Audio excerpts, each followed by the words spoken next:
चलिए सभी को जय हिंद। आवाज़ वगैरह आ रही है? अब सभी को आवाज़ आ रही है? आ रही है। तो चलिए फिर स्टार्ट करते हैं। पहला क्वेश्चन देखो दिया गया है, कह रहा है भारत में पशुपालन के प्राचीनतम साक्ष्य बागोर से प्राप्त हुए हैं। जवाक कृषि के प्राचीनतम साक्ष्य किस प्रौद्योगिकी स्थल से प्राप्त हुए हैं? किस प्रागैतिहासिक स्थल से प्राप्त हुए हैं? दोस्तों यहाँ पर आंसर देना है। आपका जो राइट आंसर होगा इनमें से राइट क्या हो जाएगा? गुड मॉर्निंग सभी को, गुड मॉर्निंग भाई सभी को, गुड मॉर्निंग सभी को, गुड मॉर्निंग सभी को, राम राम। तो दोस्तों यहाँ पर जवाब देना है, आपका जो आंसर बनेगा इनमें से क्या हो जाएगा? तो दोस्तों आपका जवाब हो जाएगा यहाँ पर बी नंबर। याद रखिएगा कि जो आपके जवाक कृषि के प्राचीनतम साक्ष्य मिले हैं वो आपके मेहरगढ़ से, कहाँ से मिले हैं? तो बी नंबर इसका राइट हो जाएगा, मेहरगढ़ से मिले हैं दोस्तों, याद रखिएगा, ठीक है ना। और कपास उगाने का जो पहला साक्ष्य मिला है वो भी यहीं से मिला है। याद रखिएगा कि कपास उगाने का जो पहला साक्ष्य मिला है वो भी यहीं से मिला है, याद रखिएगा, ठीक है। आगे बढ़िए, क्वेश्चन आपसे अगला पूछा गया है कि मोहम्मद बिन तुगलक के शासन में भारत आया मोरक्को निवासी इब्न बतूता को कहाँ का काजी नियुक्त किया गया?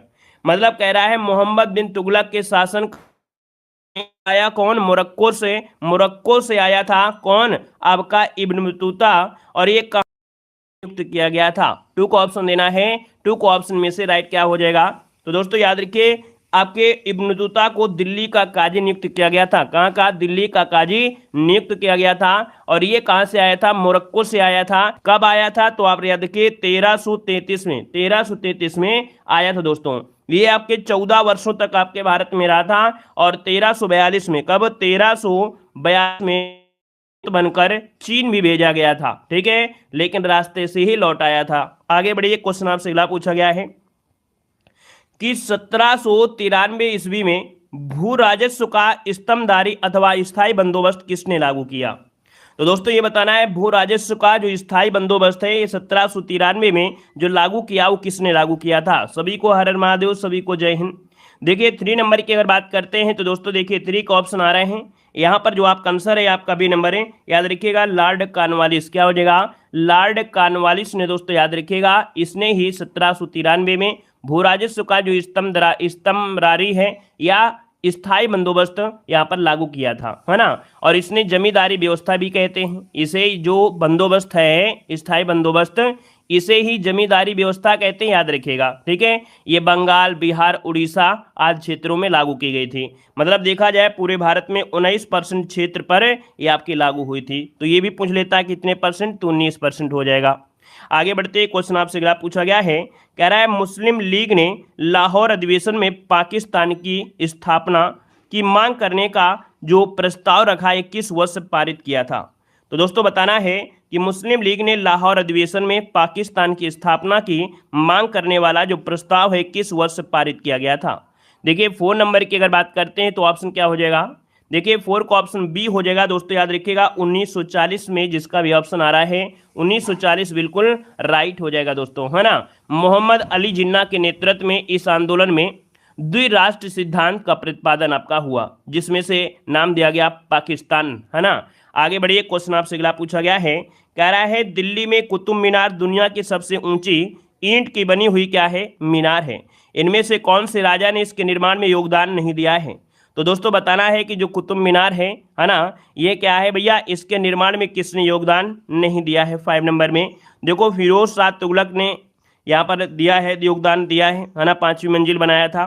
कुतुबुद्दीन ऐबक ने तो स्टार्टिंग ही करवाया था, न्यू रखी थी। इल्तुतमिश ने बनकर तैयार करवाया था। लेकिन जो आपके अलाउद्दीन खिलजी हैं इन्होंने कोई सहयोग नहीं दिया है आपके कुतुब मीनार के बारे में। तो ऑप्शन जिसका आया है सी नंबर राइट हो जाएगा। आगे बढ़ते, क्वेश्चन आपसे अगला पूछा गया है कि भारतीय स्वतंत्रता संग्राम के निम्नलिखित क्रांतिकारियों में से किसे मास्टर दा कहा जाता है?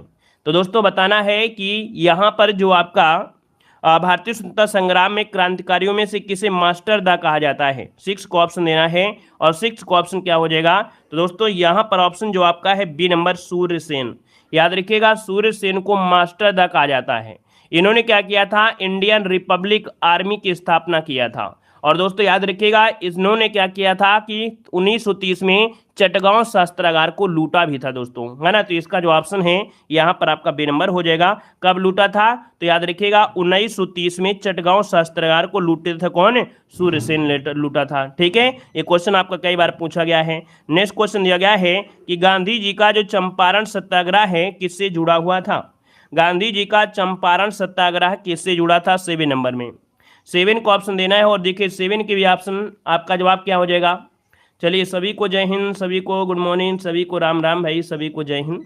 देखिए यहाँ पर 7 नंबर की अगर बात करते हैं तो ऑप्शन बी हो जाएगा तिनकठिया। क्या याद रखिए यहाँ पर जो आंसर है वो आपका राइट हो जाएगा, यहाँ पर बी नंबर है कि जो गांधी जी का चंपारण सत्याग्रह था ये तिनकठिया प्रथा से जुड़ा था। मतलब ये एक ऐसी प्रथा थी जिसके तहत चंपारण के किसानों को अपनी कुल भूमि के 3/20 भाग पर नील की खेती करना अनिवार्य कर दिया था, है ना। और इसी के खिलाफ क्या हुआ था 1917 में। कब 1917 में महात्मा गांधी ने सत्याग्रह किया और तिनकठिया प्रथा को बंद करवा दिया। तो इसका जो ऑप्शन है आपका बी नंबर है राइट हो जाएगा। हर चीज को समझते हुए चलेंगे, क्वेश्चन को रटना नहीं है, क्वेश्चन के साथ ये भी देखना है कि इसका मतलब है क्या। देखो दिया गया है बोस्टन चाय पार्टी की घटना का संबंध किससे है। यहाँ पर बताइएगा कि बोस्टन चाय पार्टी की घटना का संबंध किससे है। तो दोस्तों यहाँ पर देखिए ऑप्शन क्या हो जाएगा 8 नंबर में, ऑप्शन डी हो जाएगा अमेरिकी स्वतंत्रता युद्ध। मतलब अमेरिकी स्वतंत्रता युद्ध चूंकि संग्राम से जुड़ा हुआ है और ये घटना आपकी जो आई थी वो 1773 में आई थी, है ना। इसका जो ऑप्शन है यहाँ पर आपका डी नंबर है राइट हो जाएगा, डी नंबर हो जाएगा। क्लियर है। और यहाँ पर एक शब्द आपने और सुना होगा कि जब सैमुअल एडम्स के नेतृत्व में लोगों ने जहाजों पर लदी चाय की, है ना, चाय को समुद्र में फेंक दिया था। वे ब्रिटिश करों का विरोध कर रहे थे, इसलिए चाय की जो पेटियां थी समुद्र में फेंक दिया था। इसे बोला जाता है बोस्टन चाय पार्टी। ऑप्शन डी इसका राइट हो जाएगा। नेक्स्ट क्वेश्चन को आते हैं। क्वेश्चन दिया गया है कि महाराष्ट्र में प्रार्थना समाज का मुख्य संचालक कौन था। यहाँ पर बताना है महाराष्ट्र में प्रार्थना समाज, क्या प्रार्थना समाज का मुख्य संचालक इनमें से कौन था। तो दोस्तों यहाँ पर गोविंद रनाडे या एमजी रनाडे आप कह सकते हैं। यहाँ पर जो आपका आंसर है आपका बी नंबर इसका राइट हो जाएगा, एमजी रनाडे इसका आंसर आपका राइट हो जाएगा। दोस्तों प्रार्थना समाज की जो स्थापना यहाँ पर याद रखिएगा 1867 में। कब 1867 में आत्माराम पांडुरंग और एमजी रनाडे ने मिलकर किया था, है ना। तो इसका जो आपका आंसर है वो आपका बी नंबर है राइट हो जाएगा, बी नंबर हो जाएगा। और इस समाज ने जाति प्रथा, बाल विवाह, मूर्ति पूजा और अनेक समाज में जो भी कुरीतियां फैली हुई थी उन सब के विरोध आपका आंदोलन चलाया था। आगे बढ़ते क्वेश्चन आपसे दिया गया है कि निम्नलिखित में से किस संस्था की स्थापना महात्मा गांधी ने नहीं की थी। दोस्तों यहाँ पर देखिए 10 नंबर का जवाब कुछ लोगों ने दिया भी है और अच्छा प्रयास है। यहाँ पर 10 नंबर का जो ऑप्शन आ गया है देखिए कौन सा, साबरमती आश्रम। तो भाई आप लोग जानते हैं, कह रहा है नहीं किया था। भाई इसमें बोला है कि साबरमती आश्रम, ये नहीं कह रहा, ये कह रहा है कि किसने इसमें किसको नहीं किया था। तो देखो इन्होंने साबरमती आश्रम को भी किया था, यहाँ पर सेवाग्राम किया था, लेकिन विश्व भारती की स्थापना इन्होंने नहीं किया है। दोस्तों 10 नंबर का जो ऑप्शन है यहाँ पर सी नंबर इसका राइट हो जाएगा। अच्छा किया किसने था यहाँ पर बताइएगा, कोई ऐसा स्टूडेंट है जो बता सकता है कि विश्व भारती की स्थापना जो किया वो किसने किया था। दोस्तों विश्व भारती की स्थापना जो हुई थी वो 1921 में हुई थी और किया किसने था तो आपके रविन्द्रनाथ टैगोर ने किया था। क्या रविन्द्रनाथ टैगोर ने किया था। दोस्तों याद रखिएगा 1901 में पहले इसे क्या बोलते थे, शांति निकेतन के नाम से जानते थे, शांति निकेतन के नाम से। लेकिन बाद में दोस्तों यहाँ पर इसमें क्या हो गया, इसे विश्व भारती का नाम दिया गया था। क्लियर हो गया। आगे बढ़िए क्वेश्चन आपसे अगला पूछा गया है कि किसी तारे का जो रंग है वो निर्भर करता है, किसी तारे का जो रंग है वो निर्भर करता है, बताइएगा किस पर निर्भर करता है। यहाँ पर 11 नंबर का ऑप्शन लॉक करना है। तो दोस्तों याद रखिएगा किसी तारे का जो रंग होता है उसके ताप पर निर्भर करता है, जो कि ऑप्शन है यहाँ पर आपका ए नंबर इसका राइट हो जाएगा। ठीक है, तारे के नियमित स्पेक्ट्रम द्वारा मतलब तरंग दैर्ध्य के अनुसरण से ही तीव्रता आंकी जा सकती है। यहाँ पर आगे बढ़िए क्वेश्चन आपसे अगला पूछा गया है, कह रहा है निम्नलिखित में से कौन शीतोष्ण घास के मैदान है। तो दोस्तों बताना है शीतोष्ण, शीत धन उष्ण, क्या शीत धन उष्ण, ऐसा एरिया कौन सा है जहां पर शीत भी हो और उष्ण भी कंबाइंड। दोस्तों यहाँ पर देखिए 12 नंबर का जो ऑप्शन है यहाँ पर डी नंबर, इनमें से सभी, ये सभी क्या है शीतोष्ण है। तो अब देखिए यहाँ पर दिया है वेल्ड घास के मैदान कहाँ मिलेंगे, वेल्ड घास के मैदान दक्षिण अफ्रीका में, कहाँ पर है, साउथ अफ्रीका में मिलते हैं। डाउन्स घास के मैदान कहाँ पर हैं, आपके ऑस्ट्रेलिया में आपके हैं, ठीक है। वहीं पर पंपास कहाँ पर है, तो आपके अर्जेंटीना में है। ये क्या है, आपके शीतोष्ण घास के मैदान हैं। तो ये भी आप लोगों को पढ़ लेना है कि कौन सा घास का मैदान कहाँ से है, ठीक है। पंपास अर्जेंटीना से है, डाउन्स ऑस्ट्रेलिया से है, वेल्ड आपका दक्षिण अफ्रीका से है। क्लियर हुआ। आगे बढ़िए, क्वेश्चन आपसे अगला पूछा गया है कि उत्तरी अमेरिका के शीतोष्ण घास के स्थल को क्या कहते हैं। आइए यहाँ पर अगले पॉइंट में कह रहा है उत्तरी अमेरिका के शीतोष्ण घास के स्थल को क्या कहते हैं। तो दोस्तों यहाँ पर जो आपका आंसर है क्या हो जाएगा, प्रेरी बोला जाता है। क्या बोलते हैं, प्रेरी घास के मैदान कहा जाता है। दोस्तों याद रखिएगा, ठीक है ना। यह भी देखो बताया था, पंपास अभी कहाँ पर, अर्जेंटीना में थे। दोस्तों यहाँ पर जो प्रेरी तो आप देख लिए अमेरिका में हो गए, है ना। यहाँ पर दोस्तों और भी आपके होते हैं, जैसे आपका सवाना पूछा जाता है। सवाना घास का मैदान कहाँ मिलता है, कई बार पूछा भी गया है। तो सवाना घास का मैदान अफ्रीका में, कहाँ पर है, अफ्रीका में आपके मिलते हैं, ठीक है। और आगे बढ़िए, क्वेश्चन आपसे अगला पूछा गया है, यहाँ पर दिया है अंडमान और निकोबार द्वीप समूह भारत का एक संशासित प्रदेश है। निकोबार में द्वीपों की संख्या बताइएगा। यहाँ पर 14 नंबर में आपको बताना है निकोबार में द्वीपों की संख्या कितनी है। तो दोस्तों याद रखिएगा, निकोबार में है कितनी है, 19 है। यहाँ पर जो आपका आंसर बनेगा, याद रखिएगा, निकोबार में जो है वो आपकी कितनी है, 19 है। दोस्तों याद रखिएगा 19 है। और इस द्वीप मतलब इस द्वीप समूह के उत्तरी भाग को कार निकोबार और दक्षिण वाले भाग को महान निकोबार कहा जाता है। आगे बढ़िए, क्वेश्चन आपसे अगला पूछा गया है, कह रहा है भारत में कौन सा राज्य नारियल का सबसे बड़ा उत्पादक राज्य है। बताना है भारत में नारियल का सबसे ज़्यादा उत्पादन होता है कहाँ पर होता है, इसका जवाब देना है। ये परिवर्तन होते रहते हैं, है ना। यहाँ पर जो आपका आंसर इनमें से राइट क्या हो जाएगा। तो दोस्तों यहाँ पर देखिए जो आपका दिया गया है कर्नाटक, ठीक है ना। परिवर्तन होते रहते हैं, देखो कभी कभी केरल में आपको मिलेगा, लेकिन यहाँ पर कर्नाटक आपका हो जाएगा, ठीक है ना। तो आपका जो आंसर है यहाँ पर आपका हो जाएगा सी नंबर। अगर आपसे पूछे विश्व में मतलब वैश्विक स्तर पर देखा जाए तो सबसे ज़्यादा कहाँ होते हैं, तो आपके इंडोनेशिया में। कहाँ पर है, इंडोनेशिया नंबर 1 में रहता है नारियल के स्तर पर। आगे बढ़िए, क्वेश्चन आपसे अगला पूछा गया है, कह रहा है मुद्रास्फीति के समय कौन सा वर्ग लाभ में रहता है। देखिए क्वेश्चन नंबर आपका 16 है और हमने बड़े प्यार से आपको बताया था कि मुद्रास्फीति से जो लाभ होता है ना। यहाँ पर दोस्तों आपका जो आंसर होगा क्या होगा, चलिए 16 नंबर का ऑप्शन देना है।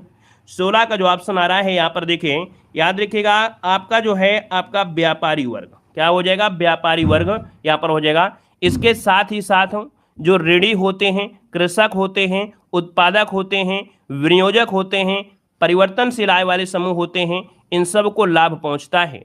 लेकिन दिक्कत किसे होती है, दिक्कत होती है उपभोक्ता को, है ना। जो भोक्ता होता है उसे दिक्कत होती है, उसको महंगाई झेलना पड़ता है। ऋणदाता हो गया, पेंशन भोगी हो गए, इनको हानियां होती हैं। अब ये कैसे आपको समझ में आया, देखो हमने बताया कि भाई आप देखिए जब मुद्रास्फीति होती है तो कोई भी वस्तु पेन जो आपको मिल रहा था पहले 5 रुपए का पेन मिल रहा था, लेकिन यही पेन क्या है अब आपको पेन जो मिल रहा है वर्तमान में वो जब मिलेगा मुद्रास्फीति के समय 10 रुपए में। तो भाई बेचने वाले को फायदा हो गया कि नहीं फायदा हो गया, लेकिन आपने लिया तो आपको घाटा हो गया क्योंकि यही पेन पहले 5 में मिल रहा था, अब यही पेन कितने मिल रहा है 10 में मिल रहा है।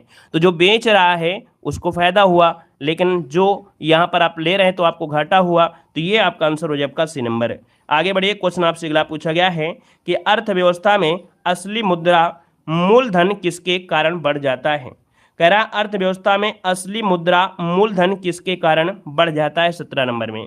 तो दोस्तों यहाँ पर 17 का ऑप्शन जो आपका ए है, याद रखिए कीमतों में कमी। क्या होता है, कीमतों में कमी के कारण बढ़ जाता है। अर्थात ये कह सकते हैं जब अर्थव्यवस्था में वस्तु की कीमत कम होती है तब असली मुद्रा का मूल्य बढ़ जाता है। ये पॉइंट याद रखिए, जब अर्थव्यवस्था में वस्तुओं की जो कीमत होती है कम होती है तब असली मुद्रा का मूल्य जो होता है वो बढ़ जाता है। आगे बढ़िए, क्वेश्चन आपसे अगला पूछा गया है कि बेरोजगारी के एक प्रकार को क्या कहते हैं जिसमें कई लोगों के कार्यरत होने पर भी उत्पादकता कम होती है। देखिए 18 नंबर आपसे कह रहा है। तो दोस्तों 18 नंबर का जो ऑप्शन बनेगा इनमें से क्या हो जाएगा। क्वेश्चन को हमने कई बार आपको समझाया भी है। यहाँ पर देखो दिया है कि बेरोजगारी के एक प्रकार को क्या कहते हैं जिसमें कई लोगों के कार्यरत होने पर भी उत्पादकता कम होती है। तो दोस्तों यहाँ पर आंसर आपका राइट क्या हो जाएगा 18 में, तो ऑप्शन बी हो जाएगा प्रच्छन्न बेरोजगारी। क्या हो जाएगा, प्रच्छन्न बेरोजगारी। मतलब क्या होता है, जैसे कृषि है, ये चीज़ आपको कृषि क्षेत्र में देखने को मिलती है। हमने बताया है कि कोई कार्य है, अगर यहाँ पर कोई कार्य 5 लोगों से आपका हो सकता है तो 5 लोगों को ले जाया जाए, लेकिन उसमें एक कह रहा है भैया हमको भी लिवा लो, तो चलिए हमने आपको भी लिवा लिया, एक और पड़ोसी को लिवा लिया। काम तो इतना ही था कि नहीं, 5 लोग कर सकते थे, लेकिन यहाँ पर 7 लोग गए तो 2 लोग क्या हो गए, अदृश्य हो गए। 2 लोगों का काम यहाँ पर उसी में आपका हो गया। तो और इसका मतलब ये हो गया कि इसे प्रच्छन्न कहते हैं या तो इसे छिपी हुई बेरोजगारी कहते हैं। ये आपका हो जाएगा बी नंबर राइट हो जाएगा। ठीक है, आगे बढ़िए, क्वेश्चन आपसे अगला पूछा गया है, कह रहा है वस्तुओं और सेवाओं पर लगने वाले कर को किसके रूप में जाना जाता है। तो दोस्तों वस्तुओं और सेवाओं पर लगने वाले कर को किसके रूप में जाना जाता है। इकोनॉमिक्स अगर आपको नहीं आती है तो डेली क्लास लीजिए, क्वेश्चन आपको बार बार घूम के मिलेंगे, रट जाएंगे। नहीं आता है स्क्रीनशॉट लीजिए, कॉपी में नोट्स बनाइए, ठीक है ना। जब आपको 50-60 क्वेश्चन पढ़ लेंगे ना तो क्वेश्चन वही घूम फिर के मिलेंगे और कोई नया नहीं मिलेगा, ठीक है ना। यही एक तरीका होता है, नहीं तो फिर और कोई तरीका नहीं है। 5 नंबर आपके हाथ से चले जाएंगे, फिर बाद में आप मेरिट से बाहर हो जाएंगे। इसलिए क्लास पूरी देखिए, कठिन हो चाहे सरल हो। देखो ऑप्शन सी हो जाएगा अप्रत्यक्ष कर। याद रखिए, वस्तुओं और सेवाओं पर लगने वाले कर को क्या बोलते हैं, अप्रत्यक्ष कर तो होता है ना, ये जो आपका जीएसटी है ना, पहले वैट था, फिर जीएसटी आया 2017 में, है ना, संशोधन करके। तो ये कैसा है, ये अप्रत्यक्ष कर ही है। तो ऑप्शन क्या हो जाएगा, यहाँ पर आपका सी नंबर है राइट हो जाएगा, ठीक है ना। यहाँ पर आगे बढ़िए, क्वेश्चन आपसे अगला पूछा गया है कि एक अर्थव्यवस्था दिया है कि एक अर्थव्यवस्था यदि उत्पादन संसाधनों की कमी से जूझ रही है तो कुल खर्च में वृद्धि का कारण क्या हो सकता है। यहाँ पर देखिए 20 नंबर का जो ऑप्शन है उसी हो जाएगा सांकेतिक आय और कीमतों में वृद्धि। क्या, जब अर्थव्यवस्था उत्पादन संसाधनों की कमी से जूझ रही है तो कुल खर्च में वृद्धि होती है और इसके कारण सांकेतिक आय और कीमतों में क्या होती, वृद्धि होती है, जबकि वास्तविक आय क्या होती, कम ही रहती है। आगे बढ़िए, क्वेश्चन आपसे अगला पूछा गया है जो कि कठिन क्वेश्चन आपके यहाँ पर निकल चुके हैं। अब आइए क्वेश्चन नंबर आपका 21 दिया गया है, कह रहे संसद की प्राक्कलन समिति के संदर्भ में कौन सा कथन सत्य दिया गया है। दोस्तों प्राक्कलन समिति आपको पढ़ाया गया है, प्राक्कलन समिति क्या होता है। तो दोस्तों ये सबसे बड़ी संसदीय समिति है। याद रखिएगा, जो प्राक्कलन समिति होती है ये संसद की सबसे बड़ी क्या होती है, समिति होती है, या लोकसभा के सदस्यों से गठित होती है। याद रखिएगा, इसमें सभी लोकसभा के सदस्य होते हैं और इस समिति में 30 सदस्य होते हैं। कितने होते हैं, 30 सदस्य होते हैं। और अगला है इसका अध्यक्ष लोकसभा अध्यक्ष, और मतलब इसका जो अध्यक्ष होता है वो लोकसभा अध्यक्ष द्वारा नियुक्त किया जाता है, ठीक है।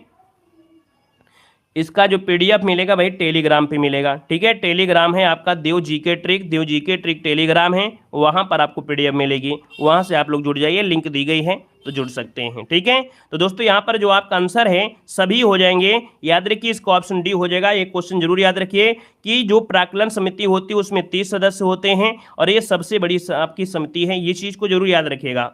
आगे बढ़िए, क्वेश्चन आपसे अगला पूछा गया है, कह रहा है यह निर्णय कौन लेता है कि कोई विधेयक धन विधेयक है या नहीं। कोई निर्णय धन विधेयक है या नहीं, ऐसा निर्णय जो लेता है वो कौन लेता है। चलिए यहाँ पर जो आप देना है आपका आंसर क्या हो जाएगा।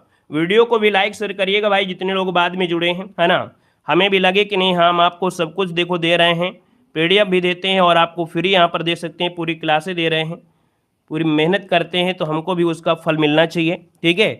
यहाँ पर देखिए 22 नंबर की अगर बात करते हैं तो दोस्तों ऑप्शन क्या बनेगा, यहाँ पर देखते हो ये लोकसभा का जो अध्यक्ष होता है। याद रखिए कि यह निर्णय कौन लेता है कि कोई विधेयक धन विधेयक है या नहीं, तो दोस्तों ये निर्णय लेते हैं कौन, लोकसभा का अध्यक्ष, जिसको ऑप्शन डी नंबर है राइट हो जाएगा। और आगे बढ़िए, क्वेश्चन आपसे अगला पूछा गया है, यहाँ पर दिया है संघ एवं राज्यों के मध्य वित्तीय संसाधनों का विभाजन की सिफारिश के आधार पर होता है।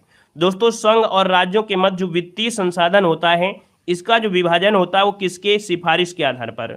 दोस्तों 23 नंबर का ऑप्शन बी हो जाएगा। दोस्तों याद रखिएगा वित्त आयोग के आधार पर, किसके, वित्त आयोग। यहाँ पर जो आंसर होगा वो राइट हो जाएगा आपका, यहाँ पर बी नंबर है राइट हो जाएगा दोस्तों, ठीक है। और इसके बाद देखिए आप लोग को मालूम होगा कि आर्टिकल नंबर जो आपका 280 है, आर्टिकल नंबर 280 है, इसके तहत क्या होता है कि राष्ट्रपति प्रत्येक 5 वर्षों के लिए वित्त आयोग का क्या करता है, गठन करता है। आगे बढ़िए, क्वेश्चन आपसे अगला पूछा गया है, यहाँ दिया गया है कि राजघाट बांध परियोजना किन राज्यों की संयुक्त परियोजना है। तो दोस्तों बताना है कि जो राजघाट परियोजना है ये किन राज्यों की संयुक्त परियोजना है। 24 नंबर लॉक किया जाए। देखिए 24 नंबर की अगर बात करते हैं तो दोस्तों ये उत्तर प्रदेश और मध्य प्रदेश की संयुक्त परियोजना है।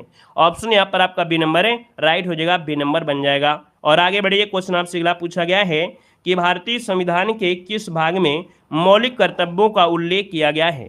दोस्तों मौलिक कर्तव्य, क्या मौलिक कर्तव्य, जो कि भाग 4 के मतलब यहाँ पर जो आपका आंसर है वो कौन सा हो जाएगा, ये वाला ऑप्शन आपका हो जाएगा, ये वाला 4 का ए, है ना, इसमें उल्लेख किया गया है। और अनुच्छेद 51 के का में, किसमें, अनुच्छेद 51 के का में आपको वर्णन मिलेगा। याद रखिएगा प्रारंभ में 10 ही मूल कर्तव्य थे, लेकिन अब कितने हो गए हैं, 11 मूल कर्तव्य हो गए हैं। दोस्तों याद रखिएगा शिक्षा के अधिकार को भी इसमें ऐड किया गया है। यहाँ पर आगे बढ़िए, क्वेश्चन आपसे अगला पूछा गया है, कह रहा है कौन सा रक्त समूह सार्वभौमिक स्वीकार करता है। क्या कह रहा है, सार्वभौमिक स्वीकार करता मतलब एक्सेप्ट, और एक्सेप्ट कौन करता है। यहाँ पर देखिए तो आप कहेंगे यहाँ पर जो आपका ए और बी है, और ए और बी की अगर बात करते हैं तो 2 ऑप्शन में है ना। यहाँ पर कौन सा ऑप्शन सही करेंगे, तो ऑप्शन डी वाला सही करेंगे, ए बी प्लस। क्या, ए बी प्लस आपको क्या करना है, इस वाले समूह को जो होता है व्यक्तियों की लाल रक्त कोशिकाओं की सतह दोनों ए और बी प्रतिजन पाए जाने के कारण ये इनको क्या कर देते हैं, रक्त को प्राप्त कर लेते हैं। तो ऑप्शन जिसका हो जाएगा डी नंबर ए राइट हो जाएगा। आगे बढ़िए, क्वेश्चन आपसे अगला पूछा गया है, कह रहा है साबुन का बुलबुला, जो साबुन का बुलबुला होता है के कारण गोलाकार प्राप्त कर लेता है। चलिए 27 नंबर यहाँ पर आंसर क्या हो जाएगा। दोस्तों 27 नंबर की अगर बात करते हैं तो दोस्तों यहाँ पर आंसर क्या हो जाएगा, साबुन का बुलबुला के कारण गोलाकार प्राप्त कर लेता है। यहाँ पर देखिए 27 नंबर का जो ऑप्शन है राइट हो जाएगा, पृष्ठ तनाव के कारण। क्या, याद रखिएगा पृष्ठ तनाव के कारण यहाँ पर ऑप्शन आपको करना है क्या, सी नंबर। अब देखो यहाँ पर क्या है, ए बी सी नहीं है आपका, देखिए जो आपका ऑप्शन है वो उल्टा सीधा हो गए हैं। याद रखिएगा ए दिया है, फिर बी ए दिया है, फिर डी दिया है, यहाँ पर सी दिया है, तो सी ही मतलब आपका पृष्ठ तनाव ही लगाइएगा, ठीक है ना। तो इसका जो आंसर है आपका पृष्ठ तनाव हो जाएगा। आगे बढ़िए, क्वेश्चन आपसे अगला पूछा गया है, कह रहा है विज्ञापन, नामपत्र और सजावटी रोशनी में आमतौर पर इस गैस का उपयोग किया जाता है। जब विज्ञापन होते हैं या सजावटी रोशनी होती है, इसमें कौन सी गैस का उपयोग किया जाता है। तो दोस्तों ये गैस कौन सी होती है, याद रखिए इसका जो ऑप्शन है आपका हो जाएगा बी नंबर, नियॉन गैस होती है। कौन सी होती है, बी नंबर हो जाएगा, नियॉन गैस का प्रयोग इसमें से किया जाता है। और ये कैसी गैस है, औद्योगिक मतलब ये अक्रिय गैस है। क्या है, अक्रिय गैस है। तो ये जो आपकी है ऑप्शन बी नंबर राइट हो जाएगा। आगे बढ़िए, क्वेश्चन आपसे अगला पूछा गया है कि निकट दृष्टि दोष को ठीक किया जा सकता है। तो ये बताइएगा किसी को निकट दृष्टि दोष है और इसे अगर ठीक करना है तो भाई बताइएगा कि कैसा प्रयोग किया जाएगा, लेंस वगैरह। यहाँ पर 29 नंबर देखिएगा, तो दोस्तों यहाँ पर निकट दृष्टि दोष है तो भैया उसे अवतल लेंस का प्रयोग करके इस समस्या से छुटकारा मिल सकता है चश्मे के माध्यम से, ऐसे नहीं कि जीवन में, है ना। और इस रोग से पीड़ित व्यक्ति निकट की रखी वस्तु को स्पष्ट देख लेता है परंतु दूर की रखी वस्तु को नहीं देख पाता है। ये होता है निकट दृष्टि दोष और अवतल लेंस का प्रयोग करेंगे। आगे बढ़िए, क्वेश्चन दिया गया है, कह रहा है निर्वात में किन तरंगों को प्रसारित नहीं किया सकता है। दोस्तों निर्वात में किन तरंगों को प्रसारित नहीं कर सकते हैं, निर्वात में दोस्तों यहाँ पर देखिए 30 नंबर में, तो निर्वात में दोस्तों याद रखिएगा यहाँ पर आपका ध्वनि तरंगे, क्योंकि भैया निर्वात है तो उसमें प्रकाश भी जाएगा, ऊष्मा भी जाएगा, लेकिन भैया उसमें याद रखिएगा ध्वनि तरंगे ये आपकी प्रकाशित नहीं हो सकते हैं क्योंकि ध्वनि तरंगों के लिए माध्यम की आवश्यकता होती है। तो इसका जो ऑप्शन है यहाँ पर सी नंबर राइट हो जाएगा दोस्तों, ठीक है ना। और दोस्तों एक बात याद रखिए कि ठोस माध्यम में ध्वनि की चाल सर्वाधिक होती है। क्या, ठोस माध्यम में ध्वनि की जो चाल होती है सर्वाधिक होती है दोस्तों, याद रखिएगा। और गैसों में क्या होती है, न्यूनतम होती है। ये भी क्वेश्चन आपसे पूछा गया है, ठीक है। चलिए वेलकम है, सभी को वेलकम है। अगला क्वेश्चन देखो आपके सामने आ चुका है, कह रहा है निम्नलिखित शब्दों में से वर्तनी की दृष्टि से कौन सा शब्द आपका अशुद्ध दिया गया है। यहाँ पर देखिए हिंदी का क्वेश्चन है, कह रहे कौन सा यहाँ पर अशुद्ध दिया गया है। अच्छा क्वेश्चन है और हिंदी के तो आप लोग क्या हैं, दादा है भाई, दादा है हिंदी के। तो दोस्तों यहाँ पर बताइए कौन सा आपका ऑप्शन गलत दिया गया है, जवाब इनमें से क्या हो जाएगा।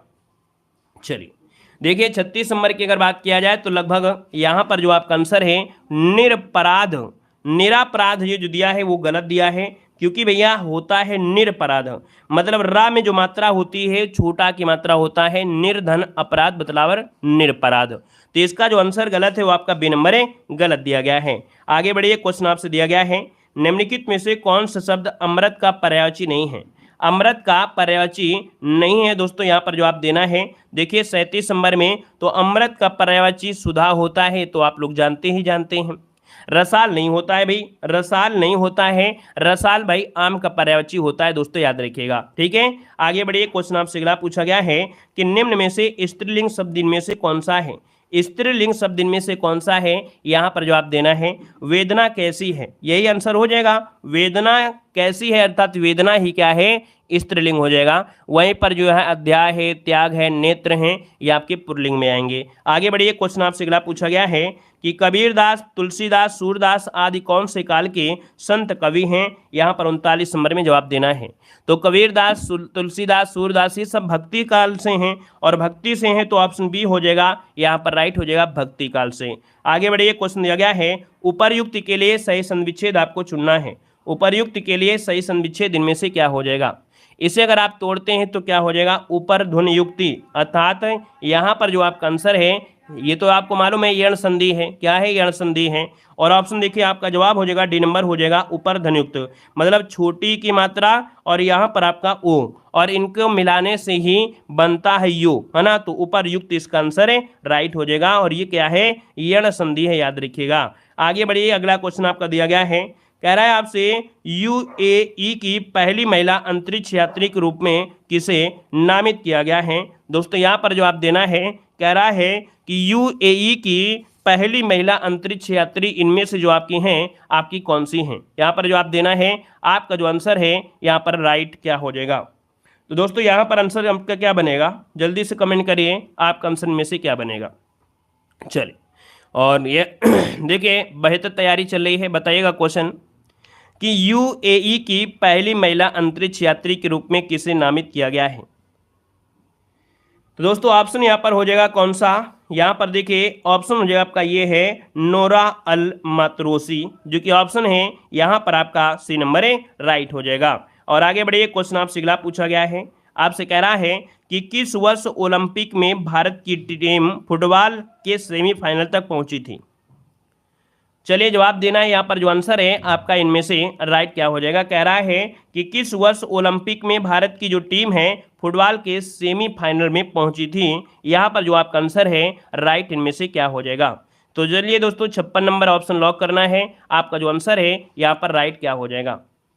चलिए यहाँ पर देखिए ऑप्शन जो आपका है भैया यहाँ पर 56 वाला 1956 इसका जो आंसर है यहाँ पर राइट हो जाएगा। ठीक है, और आगे बढ़ते क्वेश्चन आपसे अगला पूछा गया है, राष्ट्रीय जल विज्ञान संस्थान कहाँ पर स्थित है।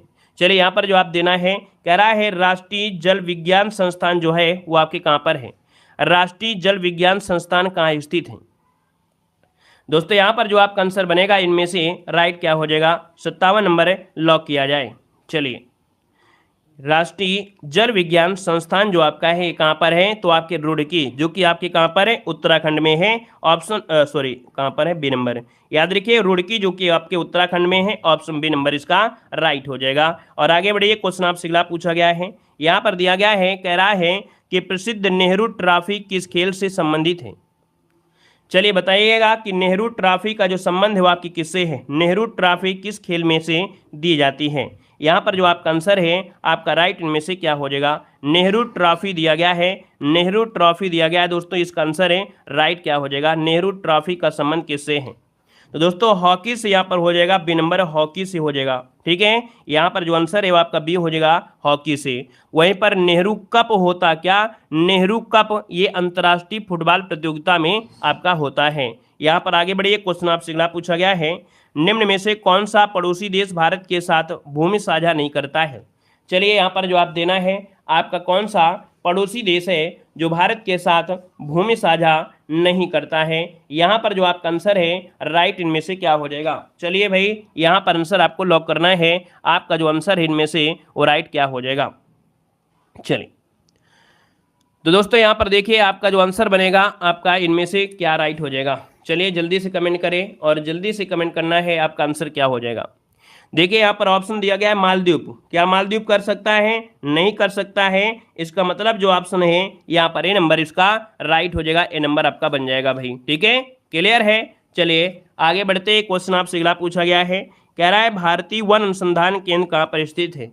चलिए बताइएगा, भारतीय वन अनुसंधान केंद्र जो आपका है ये कहाँ पर स्थित है? भारतीय वन अनुसंधान केंद्र जो है वो आपके कहाँ पर स्थित है? चलिए यहाँ पर जवाब देना है, आपका जो नंबर है यहाँ पर राइट क्या हो जाएगा? चलिए यहाँ पर जवाब दीजिएगा। तो वन आपके कहाँ पर है? देहरादून, जो कि ऑप्शन है यहाँ पर बी नंबर इसका राइट हो जाएगा। आपके कहाँ पर है? तो देहरादून जिसका भी आंसर आ रहा है यहाँ पर राइट हो जाएगा। और आगे बढ़ते हैं, क्वेश्चन आपसे अगला पूछा गया है, आपसे कह रहा है भारतीय वन अनुसंधान केंद्र, देखिए रिपीट हुआ है क्वेश्चन, आपका देहरादून हो जाएगा। और अगला क्वेश्चन दिया गया है कि किस देश की संसद को, क्या किस देश की संसद को राष्ट्रीय पंचायत कहा जाता है? तो दोस्तों बताना है किस देश की संसद को राष्ट्रीय पंचायत कहा जाता है। यहाँ पर आंसर क्या हो जाएगा? नेपाल। दोस्तों याद रखिए, इसका ऑप्शन बनेगा बी नंबर है कि नेपाल के संसद का नाम क्या है? राष्ट्रीय पंचायत है। वहीं पर आपसे पूछे बांग्लादेश, तो बांग्लादेश की जो संसद है वो जातीय संसद है। क्या है? जातीय संसद कहा जाता है, यहाँ की संसद को जातीय संसद कहते हैं। वहीं पर दोस्तों मालदीव की जो संसद उसे मजलिस कहते हैं। क्या बोलते हैं? मजलिस कहा जाता है, मजलिस कहते हैं, ठीक है ना। और अगर फ्रांस की पूछ ले जाए तो फ्रांस की संसद का नाम है नेशनल असेंबली। क्या नाम है? नेशनल असेंबली नाम है दोस्तों, याद रखिए नेशनल असेंबली हो जाएगा। ठीक है, आगे बढ़िए, क्वेश्चन आपसे अगला पूछा गया है कि निम्न में से कौन सी ग्रैंड स्लैम टेनिस प्रतियोगिता घास के मैदान में खेली जाती है? दोस्तों यहाँ पर जवाब देना है, आपका जो आंसर है यहाँ पर राइट क्या हो जाएगा? कौन सी प्रतियोगिता है जो कि घास के मैदान में खेली जाती है? यहाँ पर जो आपका आंसर है राइट, इनमें से क्या हो जाएगा? चलिए भाई फटाफट जवाब दीजिए। यहाँ पर देखिए आपका जो आंसर इनमें से क्या हो जाएगा, बताइएगा कि कौन सी ग्रैंड स्लैम टेनिस प्रतियोगिता घास के मैदान पर खेली जाती है? तो दोस्तों यहाँ पर देखिए आपका जो आंसर है विंबलडन, बिल्कुल सही जवाब है। ऑप्शन यहाँ पर हो जाएगा बी नंबर, विंबलडन इसका जो आंसर है आपका राइट हो जाएगा, विंबलडन हो जाएगा। और आगे बढ़िए, क्वेश्चन आपसे अगला पूछा गया है, कह रहा है पाल घाट दर्रा निम्न में से किन दो राज्यों को जोड़ता है? तो चलिए यहाँ पर बताना है, पाल घाट जो दर्रा है ये किसको जोड़ता है? पाल घाट दर्रा किसे जोड़ता है? चलिए यहाँ पर जवाब देना है। तो दोस्तों पाल घाट दर्रा ये केरल और तमिलनाडु, क्या केरल और तमिलनाडु को, जो कि ऑप्शन बनेगा यहाँ पर नंबर जिसका आ रहा है बिल्कुल राइट बनेगा। और आगे बढ़ते क्वेश्चन दिया गया है, लोसांग उत्सव किस राज्य से संबंधित है? चलिए बताना है, लोसांग उत्सव पूछा गया है, जवाब दीजिएगा। लोसांग उत्सव किस राज्य से संबंधित है? तो दोस्तों ऑप्शन यहाँ पर हो जाएगा सिक्किम से है। कहाँ पर है? सिक्किम से है, जो कि वहाँ की एक जनजाति है भूटिया जनजाति, उनके द्वारा ये सिक्किमी नव वर्ष में आपका मनाया जाता है ना। तो इसका जो ऑप्शन है आपका ये नंबर है राइट हो जाएगा। नेक्स्ट क्वेश्चन को आते हैं। क्वेश्चन दिया गया है कि एशियाई विकास बैंक का मुख्यालय कहाँ पर स्थित है? एशियाई विकास बैंक का जो मुख्यालय है वो आपके कहाँ पर स्थित है? तो दोस्तों यहाँ पर क्या हो जाएगा, आपका सी नंबर मनीला में है। कहाँ पर है? आपके मनीला में है। अगर मैं आपसे पूछे भैया कि इसकी स्थापना कब की गई थी, क्योंकि बहुत बार पूछा गया है, इसकी स्थापना 1966 में की गई थी, है ना। मुख्यालय कहाँ पर है? फिलीपींस के राजधानी मनीला में है। और आगे बढ़ते क्वेश्चन आपसे, अब आपको यहाँ पर क्या करना है, जैसे कि डेली क्लास में होते हैं, हमने कुछ ना कुछ आपको जरूर सिखाते हैं और यहाँ भी आपको सीखना है, आज भी सीखना है ना। यहाँ पर दिया गया है महावीर से संबंधित, हमने इसके पहले लेक्चर में आपको बताया था महात्मा बुद्ध से रिलेटेड, आज के लेक्चर में आपको मिल रहा है महावीर से संबंधित। तो देखिए यहाँ पर क्या है, महावीर के पिता का नाम क्या था दोस्तों, याद रखिएगा यहाँ पर सिद्धार्थ, क्या हो जाएगा? सिद्धार्थ हो जाएगा। और अगला है त्रिशला, दोस्तों याद रखिए इनकी माता का नाम था, ठीक है। महावीर की माता का नाम क्या था? त्रिशला था। और अगर इनके पूछे फूफा कौन थे, तो दोस्तों फूफा थे राजा बिंबसार। कौन? राजा बिंबसार इनके फूफा थे, ठीक है ना। फुफेरे भाई कौन थे? अजातशत्रु थे। याद रखिए महावीर के फुफेरे भाई कौन थे? तो आपके अजातशत्रु थे। पत्नी का नाम पूछा गया है, तो पत्नी कौन हो जाएंगी? तो यशोदा जो आपकी थी, यशोदा ये आपकी इनकी पत्नी थी। पुत्री की अगर बात करते हैं तो प्रियदर्शनी ये आपकी इनकी पुत्री थी। और अगर पूछे महावीर स्वामी के जो आपके दामाद थे, तो दोस्तों आपके जमाली ये शिष्य भी थे और इनके दामाद भी आपके थे। अगला यहाँ पर दिया है चंदना, क्या चंदना है? तो चंदना दोस्तों याद रखिए महावीर स्वामी की ये प्रथम भिक्षुणी थी दोस्तों याद रखिए। और इनका आरंभिक साथी कौन था? मक्खिल पुत्र गोसाल इनका आरंभिक साथी था, ठीक है। और आगे बढ़िए, कैसा फूफा क्या होता है? फूफा नहीं जानते हो? बुआ फूफा को नहीं जानते हो? भूल गए? अब फूफा को पूछोगे फूफा कहाँ है, बुआ कहाँ गई? देखो यहाँ पर जैन तीर्थ कर दिया है, प्रतीक चिन्ह दिया गया है। यहाँ पर दिया गया है कि भैया जैन तीर्थकर में ये चिन्ह क्वेश्चन पूछेगा, जैन तीर्थकर उनके जो चिन्ह रहे हैं, याद रखिएगा यहाँ पर ऋषभ देव का जो चिन्ह है वो क्या था, सांड अर्थात वृषभ हो जाएगा। यहाँ पर दोस्तों दिया है नेमिनाथ, नेमिनाथ का शंख था। महावीर स्वामी का जो चिन्ह था दोस्तों सिंह, क्या था, सिंह था। वहीं पर आपके अजितनाथ का हाथी था। और ये जो क्वेश्चन पूछा जाता है क्या, पार्श्वनाथ का, दोस्तों पार्श्वनाथ का दोस्तों याद रखिए चिन्ह क्या है, सर्प था, ठीक है। और वहीं पर जो शांतिनाथ थे उनका था हिरण। तो दो चीजों को याद रखना है ज्यादा, महावीर स्वामी का सिंह हो जाएगा और पार्श्वनाथ का कौन है, तो आपका सर्प, इसको जरूर याद रख लीजिएगा, ठीक है ना। और अगला देखो आगे आते हैं कुछ आपके महत्वपूर्ण पॉइंट यहाँ पर देखो दिए गए हैं, जो कि आपका लुईस ब्रेल दिवस कब मनाते हैं। चलिए बताइएगा कि लुईस ब्रेल दिवस कब मनाते हैं। दोस्तों याद रखिए लुईस ब्रेल, ब्रेल एक लिपि होती है जो अंधे लोग होते हैं वो पढ़ नहीं पाते हैं, तो उनका एक तरीका इन्होंने खोजा था, है ना। तो इसलिए लुईस ब्रेल दिवस मनाते हैं आपके 4 जनवरी को। कब मनाते हैं, 4 जनवरी को मनाते हैं। यहाँ पर विश्व हास्य दिवस, दोस्तों विश्व हास्य दिवस क्या होता है, तो याद रखिएगा यहाँ पर क्या हो जाएगा, 10 जनवरी। क्या हो जाएगा, 10 जनवरी। दोस्तों हम आपको बताएं कि जब हम कानपुर में आए थे, है ना, गांव से कानपुर आए थे, आज से काफ़ी समय पहले हो गया, तो हम एक पार्क में गए घूमने सुबह सुबह, है ना। जब सुबह घूमने गए तो यहाँ पर क्या थे, लगभग 10 से 15 लोग थे और हंस रहे थे, खूब हंस रहे थे, है ना। हमने सोचा ये पागल की मंडली है शायद, हमने सोचा ये शायद पागल की मंडली है, क्योंकि इतनी जानकारी हमको नहीं थी। बाद में पता चला कि हंसने वाला योगा कर रहे हैं। क्या कर रहे हैं, बस में हंसने वाला योगा कर रहे हैं। तो हमें बाद में पता चला, हमें तो लगा कि भाई ये तो लगता है पागल हैं, सुबह सुबह से आ गए हैं। यहाँ पर देखो अगला दिया है कि राष्ट्रीय युवा दिवस इनमें से बताइएगा, राष्ट्रीय युवा दिवस कब मनाते हैं। तो दोस्तों राष्ट्रीय युवा दिवस क्या मनाते हैं, याद रखिए 12 जनवरी, जो कि बहुत पूछे जाते हैं। ये हमने जो दिवस लिया है बिल्कुल सिलेक्टेड वाले लिया है, ठीक है, जो बार बार पूछे जाते हैं। अगला दिया गया है कि थल सेना दिवस, ये थल सेना दिवस दोस्तों याद रखिएगा आपके 15 जनवरी को मनाते हैं, 15 जनवरी को। अगला दिया है कुष्ठ निवारण दिवस कब मनाते हैं। तो दोस्तों याद रखिएगा कि कुष्ठ निवारण दिवस मनाते हैं आपके कितने, तो आपके 30 जनवरी को। कब मनाते हैं, 30 जनवरी को मनाया जाता है। भारत पर्यटन दिवस कब मनाते हैं, तो आपके 25 जनवरी को मनाते हैं। और 25 जनवरी को ही वोटिंग दिवस मनाते हैं, क्या, वोट देने का अधिकार जो आपका है ना। यहाँ पर अगला आपसे दिया गया है गणतंत्र दिवस, तो आप जानते हैं कि गणतंत्र दिवस मनाते हैं कब, आपके 26 जनवरी को। कब मनाते हैं, 26 जनवरी को मनाया जाता है, गणतंत्र दिवस मनाते हैं। वहीं पर दोस्तों देखिए अंतर्राष्ट्रीय सीमा शुल्क एवं उत्पाद शुल्क जो आपका है ये मनाते हैं आपके 26 जनवरी को आपका होता है। अगला दिया गया है सर्वोदय दिवस, ये बताइएगा सर्वोदय दिवस। तो सर्वोदय दिवस दोस्तों याद रखिए 30 जनवरी को, सर्वोदय दिवस है 30 जनवरी को। और अगला आपसे दिया गया है क्या, शहीद दिवस, तो शहीद दिवस भी आपके 30 जनवरी को मनाया जाता है। अगला दिया गया है फरवरी महीने में, तो दोस्तों यहाँ पर देखिए फरवरी महीने में जो कि आपका कैंसर दिवस है, और कैंसर दिवस तो याद रखिएगा 4 फरवरी को मनाया जाता है, 4 फरवरी को।